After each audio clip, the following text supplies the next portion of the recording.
નમસ્કાર, સંદેશ ન્યૂઝ જોઈ રહ્યા છો આપ. તમારી સાથે સત્યની સાથે અને તમામ ન્યૂઝ અપડેટ સાથે હું ઝંખના દવે. મહત્વના સમાચાર પર નજર કરીએ. વાત સુરતની. સુરતના કાપોદ્રામાં કારમાં આગ લાગી હોવાની ઘટના સામે આવી છે. સુરતના કાપોદ્રા વિસ્તારમાં કારમાં આગ લાગી હોવાનું સામે આવ્યું છે. સુરતમાં કયા કારણોસર આગ લાગી છે તે કારણ હજી અકબંધ છે. જોતા જોતામાં આગે વિકરાળ સ્વરૂપ ધારણ કર્યું છે. ત્યારે મહત્વનું છે કે શોર્ટ સર્કિટના કારણે થઈને આગ લાગી હોવાનું અનુમાન લગાવવામાં આવી રહ્યું છે. ફાયર વિભાગ દ્વારા આગ પર કાબુ મેળવવાનો પ્રયાસ હાથ ધરવામાં આવી રહ્યો છે. ત્યારે સતત કાર પર પાણીનો મારો ચલાવવામાં આવ્યો. વધુ માહિતી મેળવીએ. સંવાદદાતા મનીષ જોડાયા છે આપણી સાથે. મનીષ, કયા કારણોસર આગ લાગી હતી? સૌથી પહેલો પ્રશ્ન, અત્યારે હાલ શું પરિસ્થિતિ છે?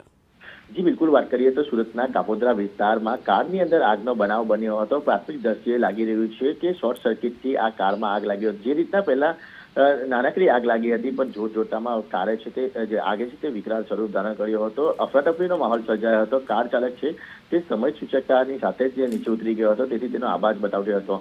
સમગ્ર ઘટનાને લઈને ફાયર વિભાગને જાણકારી આપવામાં આવી હતી. જ્યાં આગળ ફાયર વિભાગ છે તે તાત્કાલિક અસર પહોંચી ગયો હતો અને પાણીનો મારો ચલાવીને આગ પર કાબુ મેળવી લીધો હતો. સદનસીબે આ ઘટનાની અંદર કોઈ પણ પ્રકારની જાનહાનિના સમાચાર અત્યારે મળી રહ્યા નથી.